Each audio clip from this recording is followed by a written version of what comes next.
Hi hello నమస్తే, నేను మీ Pradeep Kiran. Welcome back to being me. ఈరోజు నేను తెలంగాణ స్పెషల్ బగారా రైస్ నాటుకోడి కూర చేస్తున్నానండి. ఇంకా తెలంగాణలో బగారా రైస్ నాటుకోడి కూర కాంబినేషన్ వండని వాళ్ళు ఎవరు ఉండరు. ఒక్కొక్కరు ఒక్కొక్క వెరైటీలో వండుతారు. ఈరోజు నేను ఎలా చేస్తాననేది మీతో షేర్ చేసుకుంటున్నాను. ఇప్పుడు ఈ మధ్యలో బిర్యానీలు ఫేమస్ అయ్యాయి, కానీ ఖచ్చితంగా తెలంగాణలో పండుగ అయినా ఫంక్షన్స్ అయినా ఏవైనా కానీ ప్రతి ఇంట్లో ఫస్ట్ ప్రియారిటీ బగారా రైస్కి ఇచ్చేవాళ్ళండి. ఒకప్పుడు ఫంక్షన్స్ అయింది అని అంటే ఖచ్చితంగా బగారా రైస్ కాంబినేషన్లో మటన్ కర్రీ, చికెన్ కర్రీ, నాటుకోడి కర్రీ, ఇలా ఏ ఫంక్షన్ అయినా కానివ్వండి, పండుగలకి ఇండ్లలో ఎవరైనా ఈ కాంబినేషన్లో ఫుడ్ ప్రిపేర్ చేసుకునే వాళ్ళు. బగారా రైస్ నాటుకోడి కూర కాంబినేషన్ చాలా బాగుంటుంది. ఇంకా సింపుల్గా ఎవరైనా చేసుకునే మెథడ్లో, చాలా ఈజీ మెథడ్లో నేను మీతో ఈరోజు షేర్ చేస్తున్నాను. ఇంకా అన్ని రెడీ చేసుకున్నాను, స్టార్ట్ చేయడమేనండి. చూడండి, బగారా రైస్ కోసం, నాటుకోడి కూర కోసం అన్ని రెడీ చేసి పెట్టుకున్నాను. ఇవి 1/2 kg రైస్ నేను కడిగి నానబెట్టాను. కర్రీ కోసం నాటుకోడి తీసుకున్నామండి. కేజీ 150 గ్రామ్స్ ఉండే. ఇంకా అది కట్ చేసిన తర్వాత 800 గ్రామ్స్ చికెన్ వచ్చిందండి. ఇది కూడా నీట్గా క్లీన్ చేసుకొని రెడీగా పెట్టాను. బగారా రైస్ కోసం, నాటుకోడి కూర కోసం అన్నీ రెడీ చేసి పెట్టుకున్నాను. ఇంక ఇప్పుడు ఒక్కొక్కటి ఏవి ఎందులో వేస్తాను అనేది క్లియర్గా మీతో షేర్ చేసుకుంటూ వండుతాను. చికెన్ నీట్గా కడిగి పెట్టాను. మనం చికెన్ సెంటర్లో నాటుకోడి తీసుకుంటే ఇంకా అక్కడే వాళ్ళు పసుపు రాసి కాపి నీట్గా కట్ చేసి ఇస్తారు.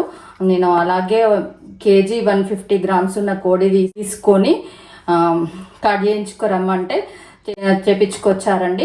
ఇంకా అవి మొత్తం క్లీన్ చేసి కట్ చేసిన తర్వాత ఇది 800 గ్రామ్స్ ఉంది. వాళ్ళు అక్కడ పసుపు వేసి నీట్గా కాపీ ఇచ్చినా కూడా మళ్ళీ నేను చికెన్కి కొంచెం సాల్ట్, పసుపు వేసి నీట్గా ఒక 3-4 టైమ్స్ అలా కడిగి పెట్టాను.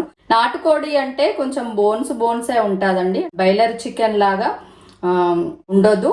మీ అందరికీ తెలిసిందే కదా, బోన్స్ అంటే ఇష్టపడే వాళ్ళు నాటుకోడిని ఎక్కువ ఇష్టపడతారండి. చూడండి, పుంజు తీసుకున్నారు. ఇలా 2 ఎగ్స్ వచ్చాయి. చాలా ఫ్రెష్గా ఉందండి చికెన్. ఇప్పుడు ఇందులోకి కావాల్సినవన్నీ కూడా కలుపుతాను. అల్లం వెల్లుల్లి పేస్ట్ అండి 2 స్పూన్స్ వేస్తున్నా. పసుపు 1.5 స్పూన్ వేసానండి. కారం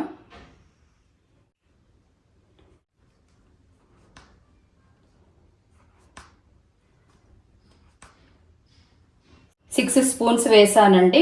అంటే ఇది చిన్న స్పూనే కాబట్టి 6 స్పూన్స్ వేసాను. మనం వేసే స్పూన్ సైజుని బట్టి, మనం తినే కారంను బట్టి మనకు తెలుస్తుంది కదా, దాన్ని బట్టి వేసుకోవాలి. ఇప్పుడు ఇందులోకి 1 స్పూన్ సాల్ట్ వేస్తున్నా. కొంచెం ఆయిల్ వేసుకోవాలండి. ఆయిల్ వేయడం వల్ల ఇప్పుడు ఈ మసాలాలన్నీ కూడా ముక్కలకి చక్కగా పడతాయి. 800 గ్రామ్స్ చికెన్ అండి. ఇందులో అల్లం వెల్లుల్లి పేస్టు, పసుపు, కారము, ఉప్పు, ఆయిల్ వేసానండి. ఇంక ఇప్పుడు ఇవన్నీ కూడా ముక్కలకు పట్టేలా కలుపుకోవాలి.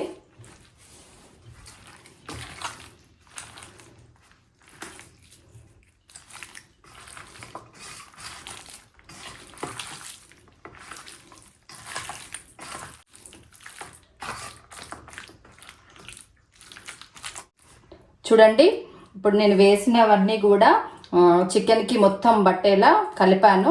ఇంక ఇప్పుడు ఇది కాసేపు పక్కకు పెట్టుకోవడమే. మూతపెట్టి పక్కకు పెడతాను. ఓకేనండి, నేను ముందుగా బగారా రైస్ వండుతున్నాను. మనం రైస్ ఎందులో వండుకోవాలనుకుంటామో ఆ బౌల్ పెట్టుకోవాలి. ఇంక ఇప్పుడు ఇది హీట్ అయింది. నెయ్యి వేస్తున్నాను.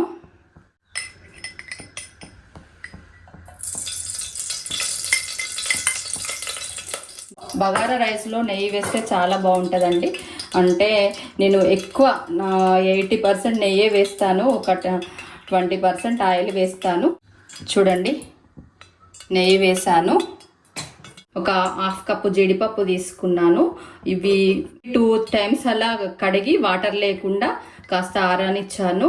ఇలా మనం కడిగి వేసుకోవడం వల్ల జీడిపప్పు వేయించిన తర్వాత చాలా క్రిస్పీగా ఉంటాయి. ఇప్పుడు ఈ నెయ్యిలో వేయించుకోవాలి. చూడండి,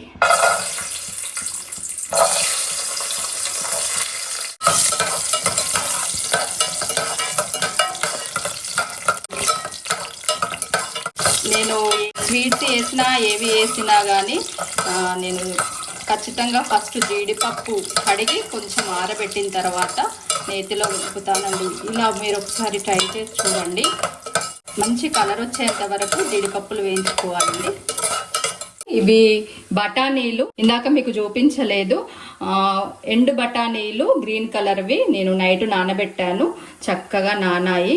బగారాలో బఠానీ ఉంటే చాలా బాగుంటుందండి. తప్పనిసరిగా బఠానీ వేస్తారు. ఇవి కూడా నేను ఒక హాఫ్ కప్పు నానబెట్టాను. నానిన తర్వాత చూడండి మంచిగా నానిపోయాయి. బాగా వేగనీయొద్దండి, మాడుతాయి. మంచి కలర్కి వచ్చాయండి. ఇంక ఇప్పుడు ఇవి తీసి పక్కకు పెట్టుకోవాలి. బగారా రైస్లో జీడిపప్పు వేస్తే చాలా బాగుంటుందండి.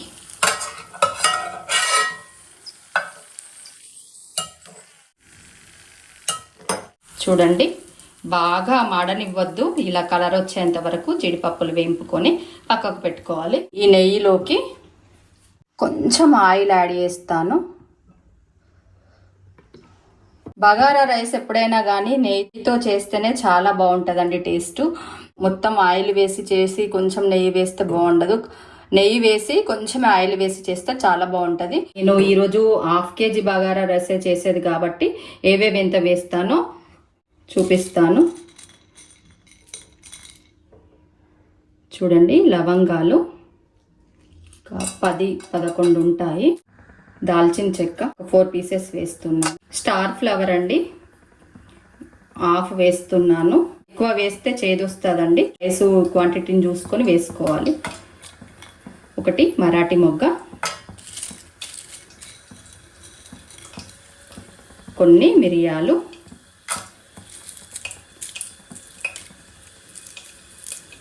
ఐదారు ఇలాచీలు ఇలా సగం పొట్టు తీసి వేయాలండి. అప్పుడు ఫ్లేవర్ చాలా బాగుపడుతుంది. రైస్కి ఫ్లేవర్ చాలా బాగుంటుంది. 1 స్పూను సాజీరా,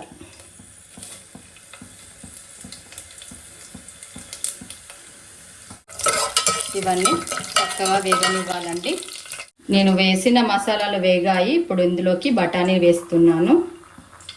చూడండి, రైస్ క్వాంటిటీని బట్టి మనం బఠానీ తీసుకోవాలి. 3 స్పూన్స్ అవుతాయండి. బగారాకండి ఇది నేను నీట్గా కడిగి పెట్టాను. ఒక 5 ఆకులు తీసుకున్నాను. ఇప్పుడు బగారాకు వేయాలి. బఠానీలు చక్కగా వేగాయండి. హాఫ్ కేజీ రైస్కి నేను ఒక చిన్న ఆనియన్ తీసుకున్నాను. ఇలా పొడుగ్గా కట్ చేసుకోవాలి. ఇప్పుడు అన్నీ ఎగిపోయాయి. ఆనియన్ వేస్తున్నా.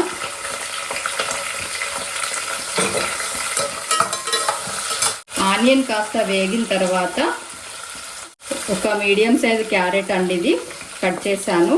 క్యారెట్ వేస్తున్నా.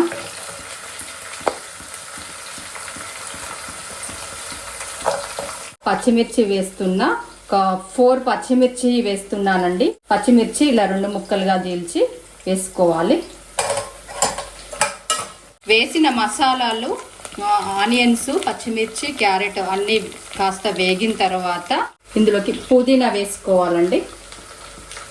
అలాగే కొత్తిమీర. ఇప్పుడు ఇవన్నీ వేగేలా చక్కగా వేయించుకోవాలి. చూడండి, అన్నీ కూడా మంచి కలర్కి వచ్చేలా వేగాయి. ఇప్పుడు ఇందులోకి 1/2 స్పూను అల్లం వెల్లుల్లి పేస్ట్ వేసుకోవాలి. అల్లం వెల్లుల్లి పేస్ట్ పచ్చివాసన పోయేంత వరకు వేయించుకోవాలండి.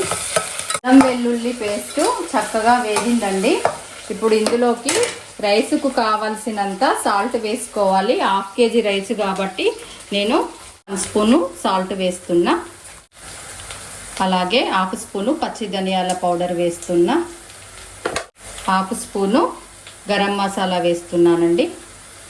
సాల్ట్ మసాలాలు వేసిన తర్వాత నేను రైస్ 1/2 kg తీసుకున్నానని చెప్పాను కదా. 1/2 kg రైస్ బౌల్ నిండా వచ్చాయండి. గ్లాసు లెక్కలో చూసుకుంటే 1.5 గ్లాస్కి 1/2 kg రైస్ అండి. 1.5 రైస్ కి 3 గ్లాసెస్ వాటర్ వేసుకోవాలి.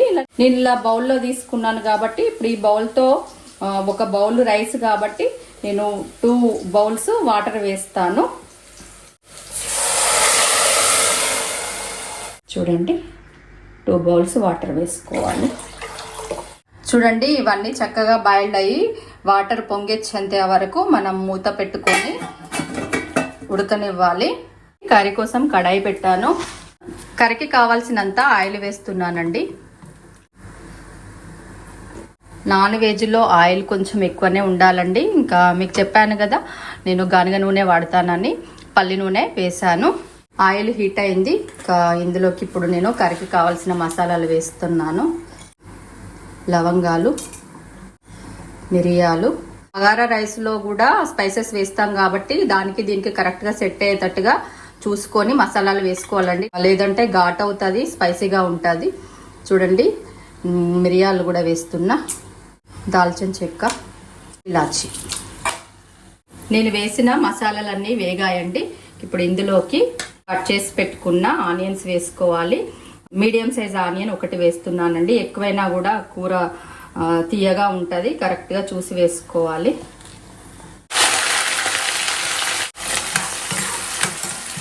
ఆనియన్స్ వేగనివ్వాలండి. చూడండి అన్నీ కూడా ఉడికి ఇలా వాటర్ ఇలా బాయిల్డ్ అవుతున్నాయండి. ఇప్పుడు ఇందులోకి మనం రైస్ వేసుకోవాలి.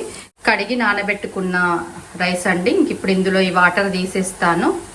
ఇప్పుడు ఇలా మరుగుతున్న వాటర్లోకి రైస్ వేసుకోవాలి. ఇవి 1/2 kg రైస్ అండి.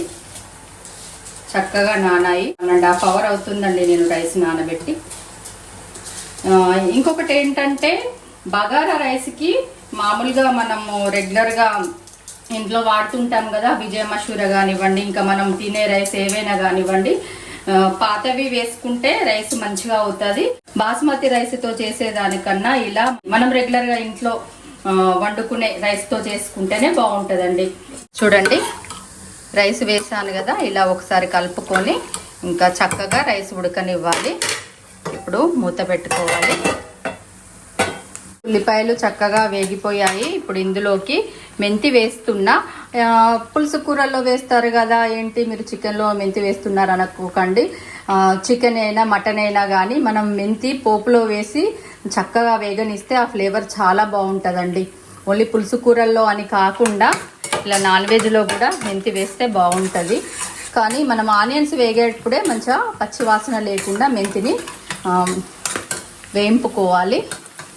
చాలామంది చికెన్లో మటన్లో మెంతి వేయరు, కానీ ఒకసారి ట్రై చేయండి, చాలా బాగుంటుంది.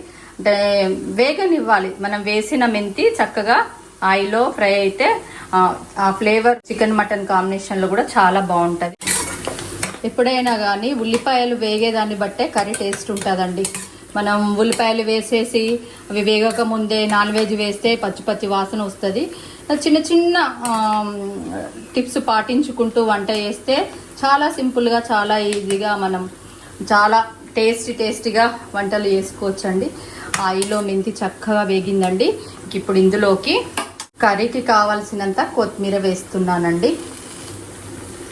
అలాగే పుదీనా కూడా వేస్తున్నాను. పుదీనా, కొత్తిమీర ఇవి కూడా ఆయిల్లో చక్కగా ఫ్రై కావాలండి.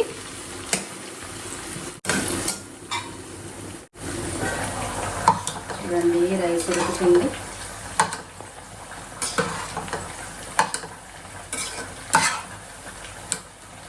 ఆనియన్స్, మెంతాకు, పుదీనా, కొత్తిమీర ఇవన్నీ కూడా మంచిగా వేగి మంచి స్మెల్ వస్తున్నాయండి. చూడండి ఉల్లిపాయలు కూడా కలర్ చేంజ్ అయ్యాయి. ఇప్పుడు ఇందులోకి చికెన్ వేసుకోవాలి. చికెన్కి అన్ని కలిపి పెట్టాను కదా, ఇప్పుడు ఇందులో వేసుకోవాలి. ఇందాక నేను చూపించాను కదా చికెన్లో మసాలాలు కలిపేటప్పుడు, ఇవి మేము తీసుకున్నది పుంజు కదండి, దానికి వచ్చిన ఎగ్స్ నేను ఇవి పక్కకు పెడుతున్నాను. చికెన్తోనే వేస్తే ఇంకా ముక్కలు ముక్కలు అయిపోయి కర్రీలో కరిగిపోతుంది. నేను ఇది తర్వాత వేస్తాను. ఇప్పుడు ఈ చికెన్ అంతా ఇందులో వేసుకోవాలి. అన్నీ కలిపాను కదా, మంచిగా ముక్కలకి పట్టింది. చాలామంది నాటుకోడి కూర అయినా తలకాయ కూర అయినా కానీ కుక్కర్లో వేస్తారండి, అంటే త్వరగా ఉడకాలని చెప్పేసి. అంటే మనం మామూలుగా చికెన్ కన్నా ఇది కొంచెం లేట్గా ఉడుకుతుంది కదా, కానీ నేను కుక్కర్లో వేస్తే న్యాచురల్గా ఉండే టేస్ట్ పోతుంది అని చెప్పేసి ఇంకా నేను టైం తీసుకున్నా పర్లేదని ఇలా ముక్కుల్లోనే వండుతానండి. అంటే డైరెక్ట్ వండుతాను, కుక్కర్లో వేయను. టైం లేదనుకున్నప్పుడు మాత్రం నేను కూడా కుక్కర్లోనే వేస్తాను. చూడండి, ఇంక ఇప్పుడు ఈ చికెన్ అంతా కూడా చక్కగా కలుపుకోవాలి. ఓకేనండి, ఇంకా అంతా చక్కగా కలిసేలా కలిపాను కదా. ఇది కాసేపు ఆయిల్లో ఫ్రై కావాలి. గ్యాస్ సిమ్లో పెట్టేసి ఇంకా మూత పెట్టేసుకోవాలి. రైస్ రెడీ అయిపోయింది. ఇప్పుడు గ్యాస్ సిమ్లో పెట్టేసుకోవాలి. ఇప్పుడు ఇందులోకి 2 స్పూన్స్ నెయ్యి వేసుకోవాలండి. అలాగే కొత్తిమీర, పుదీనా కాస్త పైనుండి వేసుకోవాలి. చూడండి, నేను ఫుడ్ కలరు, ఎల్లో కలరు ఒక 3-4 స్పూన్స్ మిల్క్లో పించంత ఫుడ్ కలరు కలిపాను. మనం వాటర్లో అయినా కలుపుకోవచ్చు. ఫుడ్ కలర్కు బదులు కుంకుమ పువ్వు ఉన్నా కూడా కుంకుమ పువ్వు వేసుకున్న ఫ్లేవర్ చాలా బాగుంటుందండి. చూడండి, ఇలా నేను #, వేస్తా ఎప్పుడైనా బగారా రైస్ పైన.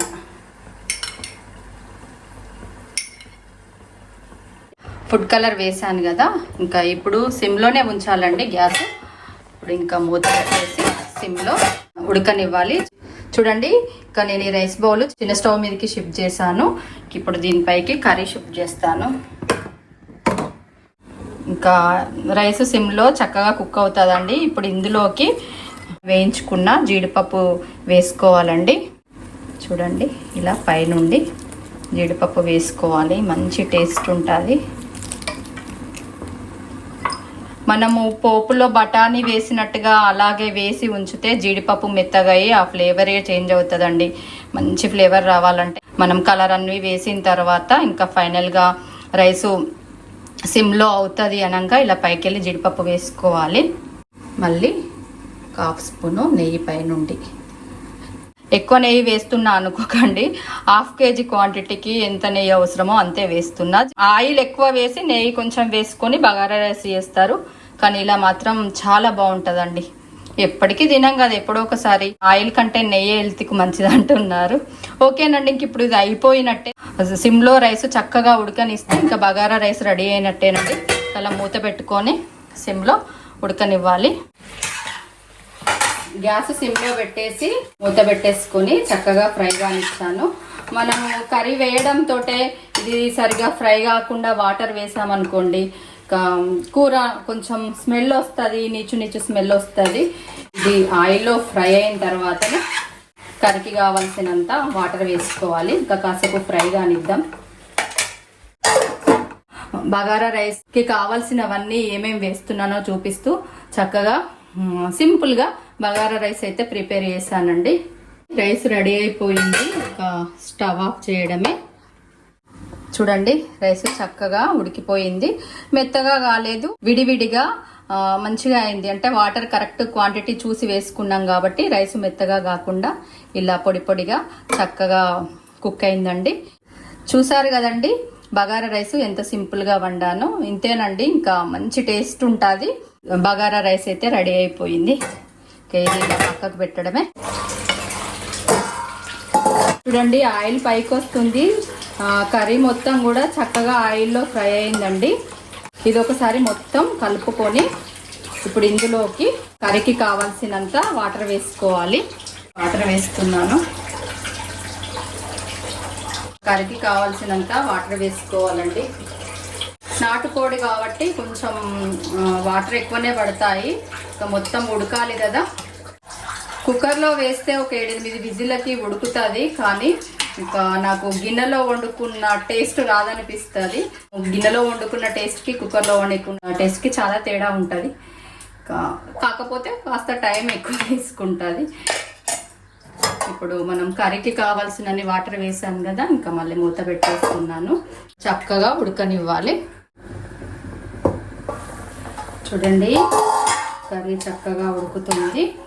ఇప్పుడు ఇందులోకి కర్రీకి కావాల్సినంత సాల్ట్ వేయాలండి. చికెన్కి అన్ని మసాలాలు పట్టించినప్పుడు 1 స్పూన్ సాల్ట్ వేసాను కదా, కాబట్టి చూసుకొని మళ్ళీ కర్రీకి ఎంత పడుతుందో చూసుకొని వేసుకోవాలి.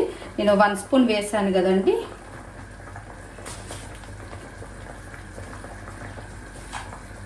మళ్ళీ 2.5 స్పూన్స్ వేస్తున్నా. అంటే టోటల్గా 3.5 స్పూన్స్ వేసినట్టండి, సరిపోతుంది. అంటే కరెక్ట్గా 800 గ్రామ్స్ చికెన్ క్వాంటిటీకి ఆ సాల్ట్ సరిపోతుంది. చక్కగా ఉడికి ఈ సూప్ అంతా కూడా ముక్కలకు పట్టి చిక్కబడేంత వరకు ఉడకనివ్వాలండి.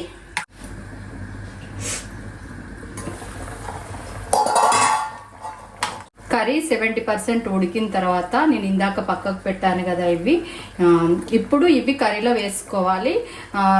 ముక్కలు ముక్కలుగా కాకుండా కర్రీలో కరిగిపోకుండా మంచిగా ఉడుకుతాయి. ఇప్పుడు ఇవి వేస్తున్నాను.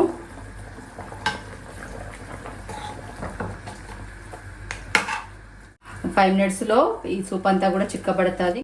మళ్ళీ ఇప్పుడు మూత పెట్టేసుకోవాలి.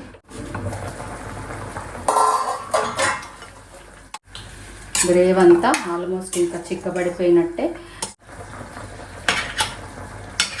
చూడండి పీసు కూడా ఇలా గరిటతో చుంచితే చురుగుతుంది. పీసు కూడా చక్కగా ఉడికింది. 90% కర్రీ ఉడికిందండి. కొంచెం వాటర్ ఉంది. అంటే ఇంకా నేను ఇప్పుడు ఇందులోకి మసాలాలు ఏం వేయలేదు కదా. ఎప్పుడైనా కానీ ఏదైనా నాన్ వెజ్ ఏవైనా కానీ ముక్క సరిగ్గా ఉడికిన తర్వాతనే లాస్ట్లో మసాలాలు వేసుకోవాలండి. ధనియాల పౌడరు 3 స్పూన్స్ వేస్తున్నా అండి. ధనియా పౌడర్ వేసుకొని ఒకసారి ఇలా కలుపుకొని, వేంపిన ధనియాల పౌడర్ అండి. ధనియాలు వేంపి స్పైసెస్ అన్నీ వేసి ఇందులో కూడా ఎండు కొబ్బరి వేసి గరం మసాలా రెడీ చేసుకుంటానండి. ఇంకా ఇది కూడా వేస్తున్నాను. 3 స్పూన్స్. ఇంకా ఇప్పుడు మసాలాలు వేసాను కదా, చక్కగా కలుపుకోవాలి. ఈ గ్రేవీ కూడా చిక్కగా అయ్యేంత వరకు ఉండనివ్వాలండి. మసాలాలన్నీ కూడా ముక్కలకి పట్టి ఇంకా చిక్కగా గ్రేవీ వస్తుంది. ఇంకా ఇంతేనండి. ఇంకా ఈ కర్రీకి కావాల్సిన మసాలాలన్నీ కూడా వేసాను. ఇప్పుడు ఇది చిక్కబడితే మనకు వేడి వేడిగా నాటుకోడి కూర రెడీ అయినట్టే. ఇంకా మళ్ళీ మూత పెట్టేసుకొని సూపు మొత్తం చిక్కబడనిద్దాం. చూడండి సూపు కూడా చిక్కబడిపోయింది. ముక్క కూడా మెత్తగా చక్కగా ఉడికింది. చూడండి ఎంతో టేస్టీ వేడి వేడి నాటుకోడి కూర రెడీ అయిపోయిందండి. పైనుండి కాస్త కొత్తిమీర వేస్తున్నాను, కాస్త పుదీనా. అంతేనండి, కబాబ్ చేస్తున్నాను. ఎంతో రుచికరమైన వేడి వేడి నాటుకోడి కూర రెడీ అండి. చూడండి Telangana special bagara rice ready అయిందండి. చూడండి రైసు పొడి పొడిగా ఎంత బాగా వచ్చిందో.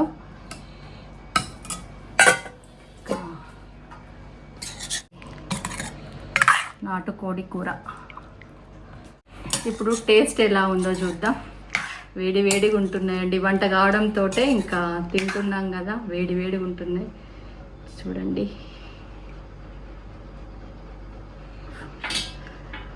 యాక్చువల్లీ మనం లంచ్ చేసేటప్పుడు ఫస్ట్ కర్రీ పెట్టుకోవాలంటారు, రైస్ పెట్టుకుంటాము. అంటే ఫస్ట్ అలా రైస్ పెట్టడం వల్ల ఏంటంటే అది రాక్షస భోజనం అని అంటారట. అందుకే పెద్దలు ఫస్ట్ కొంచెం ఉప్పు అయినా పర్లేదు పెట్టుకున్న తర్వాతనే రైస్ పెట్టుకోవాలంటారు. చాలా వరకు గుర్తుకుండదండి, ఫాస్ట్గా రైస్ పెట్టేసుకోవడమే అవుతుంది.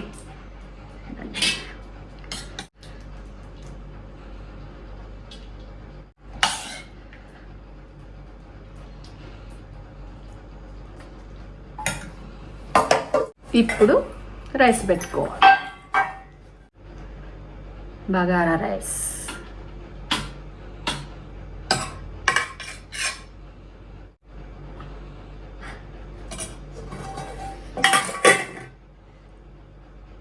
Favourite onion lemon. ఓకేనండి, మంచి స్పైసీగా తెలంగాణ స్పెషల్ బగారా రైస్ నాటుకోడి కూర రెడీ అయిందండి. కొంచెం గ్రేవీ ఇట్లా అనిపిస్తుంది కానీ చల్లారిన కొద్దీ ఇంకా చిక్కబడుతుంది.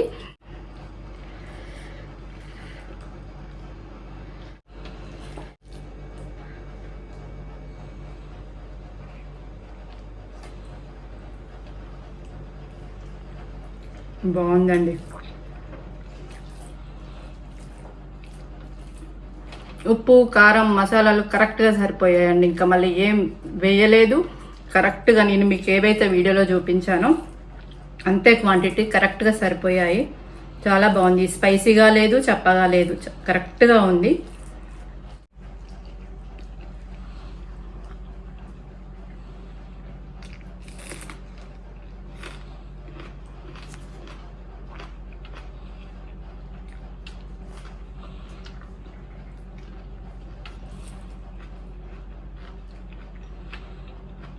చూడండి, ఇందాక మీకు చూపించాను కదా,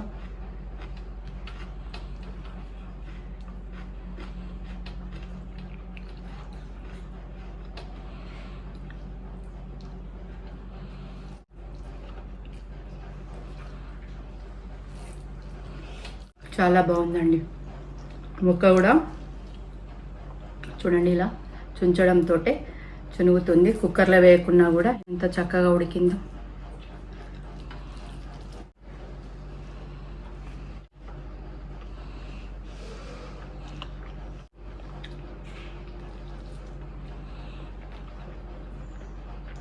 మామూలుగా రెగ్యులర్ చికెన్ లాగా స్కిన్లెస్ వేయించొద్దండి. స్కిన్తోనే వండుతాం కాబట్టి ఈ స్కిన్ కూడా చాలా టేస్ట్ ఉంటుంది.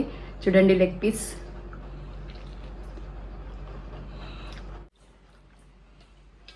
చాలా బాగుందండి. అన్నీ కూడా కరెక్ట్గా సరిపోయినాయి. కర్రీ కూడా చక్కగా ఉడికింది. టేస్ట్ మాత్రం సూపర్ ఉందండి. ఓకేనండి, తెలంగాణ స్పెషల్ బగారా రైస్, నాటుకోడి కూర నేను వండినట్టుగా ఒకసారి మీరు కూడా ట్రై చేయండి. చాలా బాగుందండి. ఓకేనండి, మరి నేను ఈరోజు చేసిన తెలంగాణ స్టైల్ బగారా రైస్, నాటుకోడి కూర మీ అందరికి నచ్చింది అనుకుంటున్నాను. మీరందరూ కూడా తప్పకుండా ట్రై చేస్తారు అనుకుంటున్నాను. ఓకేనండి, ఈ వీడియో ఇంతటితో ఎండ్ చేస్తున్నాను. ఓకేనండి, మీకు వీడియో నచ్చినట్లయితే లైక్ చేయండి, షేర్ చేయండి. బీయింగ్ మీ ఛానల్ని సబ్స్క్రైబ్ చేసుకోండి. Thank you for watching. Take care. Bye bye.